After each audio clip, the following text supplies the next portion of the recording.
This week on Celebrity Fun Facts, you like them, you follow them, but do they know you? We asked these celebrities if they know their Facebook fans. Friends. Okay. Facebook, you know I don't. Like my Facebook is full. You know they have very many long names. That coming up later.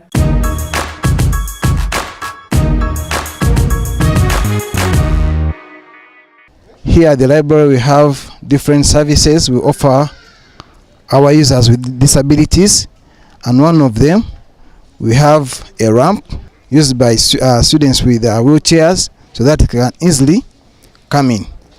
And this is the entrance. It has a turnstile, but what we do, we open the turnstile easily and create more space for users with wheelchairs or maybe with walking sticks. We have a computer lab and a discussion room. The computers are specially installed with programs. For example, we have a software called JAWS that helps students to convert text to speech. This is a room specifically for students with disabilities. Here we don't give them time because other rooms they have 2 hours. But for them, we have it's open access for all the users with disabilities, even with their classmates, if they want to discuss with their classmates, even with their guides. These toilets are on all the 4 levels of the library, specially made for them. This is Campus Edge. Like us, follow us, stalk us. We love the attention. Campus Edge. I love. Yeah, I love Campus Edge. Yeah, I love Campus Edge. Campus Edge. I love Campus Edge so much. I love watching Campus Edge. Watch Campus Edge and win free airtime. Here is your access code. Only the yellow numbers are correct.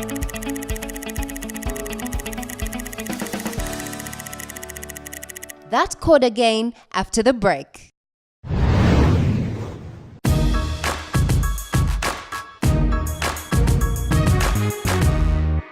Facebook friends.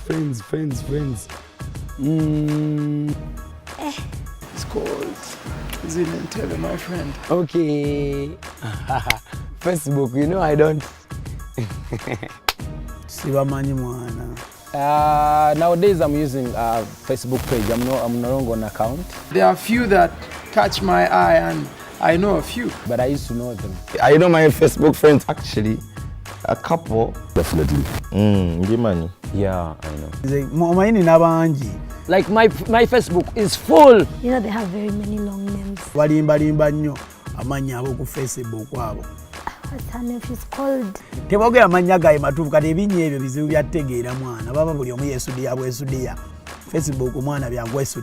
have a guy who is so active with my Facebook. It's called, you know yourself. Just forgotten your name. I just forgot them, but I know the name. Then we asked the celebrities to name some of their fans. Find out if they know you. That coming up later.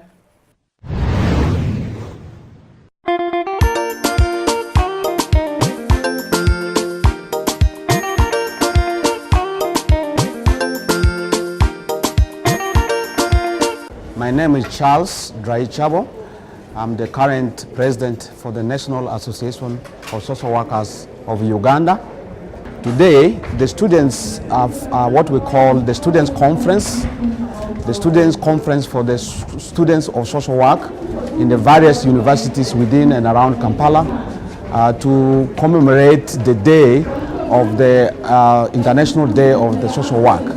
So we'll have over 400 students from the universities within and around Kampala who are going to discuss. We'll also have presentations from the lecturers, from practicing social workers who are going to highlight on the issue of dignity and worth of peoples in regards to social work in Uganda.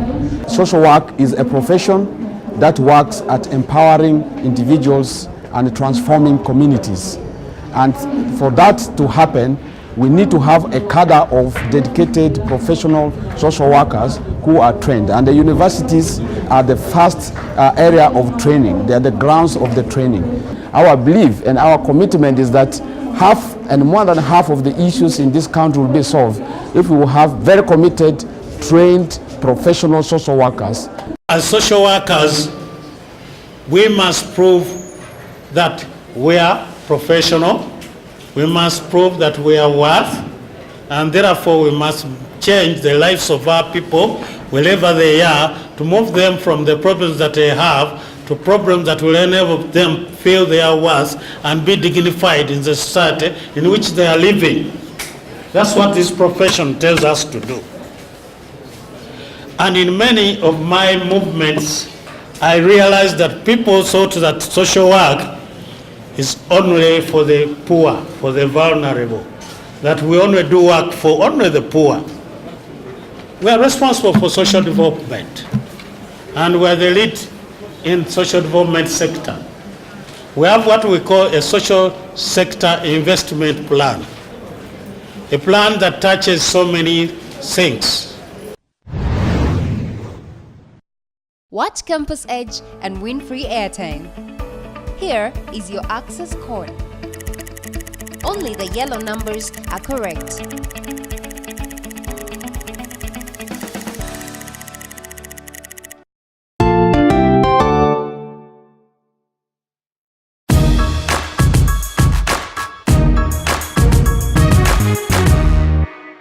Sibamanyi mwana. Nowadays I'm using Facebook page. I'm no longer on account. I know I can say I got There is ability. Kakama Alex, and of course Mike Mosef. Steve Ave, I know the name, I know the picture, but I've never met you. Amungu Betty. there is Bashwanda, there is Kabaka Jones, Genix Promoter, Why was she in white? Musaigwa Antale. Musaigwa Palaso. So there is Gift Kayon, not so, Gift Kayon on Facebook. Balimba nnyo amanya abo ku Facebook abo. There's a guy called Wizzy. Olyajjawo n'anyumira n'ateekako amanya Simanga nze Bombulukuuta, Simanga Kangulukuuta, Simanga Bichani. I have Brenda Namgenyi. I have Young Flo, I have Josh. Kuliko Akim Open Vibes, Primambuz. MC Samo. I have DJ Rank Show Master. Yeah, I always see you popping messages, man. Ate sitera kuddamu message munnange. Kuba ziba nnyingi, oddadde oba akaddamu emu nga wayiika abiri. There is William Marshall. This is also my good friends on Facebook.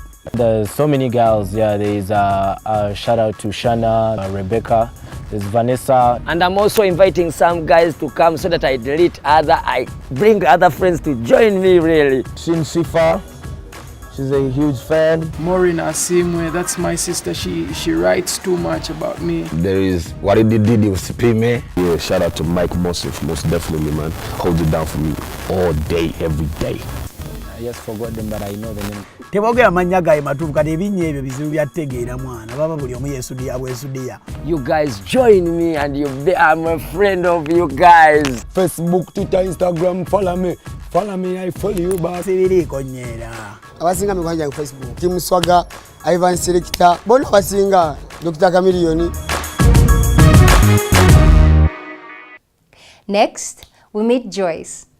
Joyce is a lecturer at Makerere University and also a human rights advocate.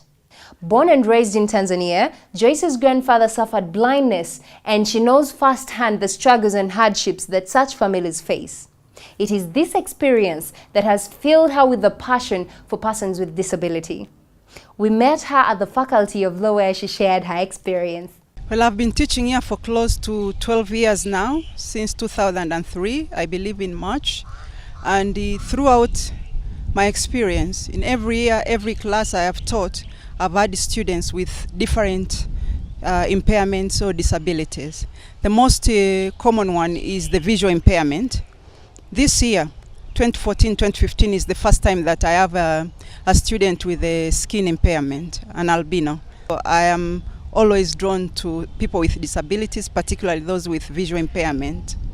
And in my teaching, I try to go out of my way to provide handouts, materials, facilities, and even time to listen to them and speak to them to understand how they are coping, where I need to do more, and what, as part of the university team, we could do to help them to benefit, to enjoy the university experience.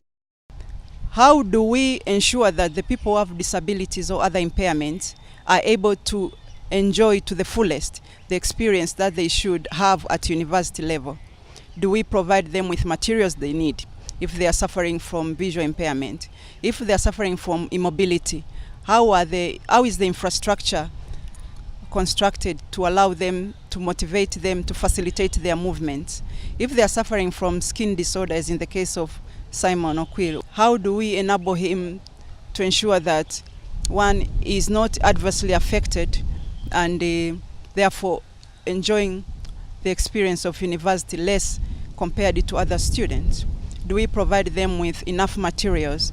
Do we prioritize them when we make our plans? For example, we are going to provide course outlines, we are going to write them in a readable form. But in his case, sometimes because of his skin condition, also the eyes are affected.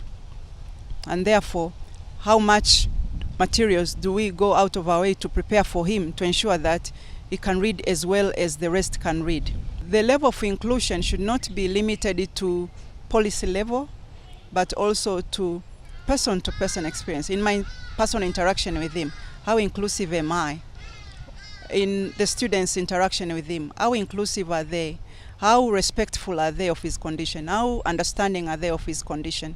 And how far do they go to enable him to enjoy his experience and not see that he's suffering disadvantages because the rest of the students don't care? I've learned from other students in the past that the government has gone out of its way to provide, for example, equipment such as braille machine. They give them allowances. In terms of allocation of accommodation facilities, they are prioritized.